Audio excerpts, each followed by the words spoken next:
L'actuelle pandémie a mis en évidence notre interdépendance. Nous sommes tous liés, les uns aux autres, tant dans le mal que dans le bien. C'est pourquoi pour sortir meilleurs de cette crise, nous devons le faire ensemble. Nous devons le faire ensemble, tous dans la solidarité. En tant que famille humaine, nous avons notre origine commune en Dieu. Nous habitons dans une maison commune, la planète Jardin, la terre dans laquelle Dieu nous a placés et nous avons une destination commune dans le Christ. Mais quand nous oublions tout cela, nous perdons cette harmonie de l'interdépendance dans la solidarité et alors accroît l'inégalité et la marginalisation. Le tissu social s'affaiblit et l'environnement se dégrade. C'est pourquoi le principe de solidarité est aujourd'hui plus que jamais nécessaire, comme l'a enseigné Saint Jean-Paul II. Dans un monde interconnecté, nous faisons l'expérience de ce que signifie vivre dans le même village global. Cette expression est belle. Le grand monde est un village global, parce que tout est lié. Mais nous ne transformons pas toujours cette interdépendance en solidarité. Il y a un long chemin entre l'interdépendance et la solidarité. Les égoïsmes individuels, nationaux et des groupes de pouvoir, ainsi que les rigidités idéologiques, alimentent au contraire des structures de péché. Le mot solidarité est un peu usé, et parfois on l'interprète mal, mais il désigne beaucoup plus que quelques actes de générosité. Il demande de créer une nouvelle mentalité qui pense en termes de communauté, de priorité de la vie de tous sur l'appropriation des biens par quelques-uns. Il ne s'agit pas seulement d'aider les autres, c'est bien de le faire, mais c'est plus que cela. Il s'agit de justice.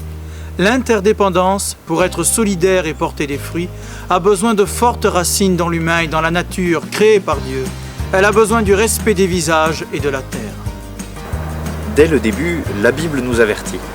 Pensons au récit de la tour de Babel, qui décrit ce qui se produit quand nous cherchons à atteindre le ciel en ignorant le lien avec l'humain, avec la création, avec le Créateur. C'est une façon de dire, cela arrive à chaque fois que l'on veut monter sans tenir compte des autres. Moi seulement. Nous voulons être les maîtres de la terre, mais nous détruisons la biodiversité et l'équilibre écologique. La pollution signifie détruire la terre, ne pas avoir de solidarité avec la terre, qui est un don, et l'équilibre écologique. En opposition totale à Babel, nous trouvons la Pentecôte. L'Esprit Saint, en descendant d'en haut comme le vent et le feu, investit la communauté et enfermée au cénacle. L'Esprit crée l'unité dans la diversité. Il crée l'harmonie. Dans le récit de la tour de Babel, il n'y avait pas d'harmonie. Il y avait le fait d'aller de l'avant pour gagner de l'argent. Mais ici, avec la Pentecôte, chacun de nous est un instrument, mais un instrument communautaire qui participe de tout son être à l'édification de la communauté. Saint François d'Assise le savait bien, et animé par l'Esprit, il donnait à toutes les personnes, et même aux créatures, le nom de frère ou sœur. On ne sort pas pareil qu'avant d'une crise. La pandémie est une crise. On sort d'une crise meilleure ou pire.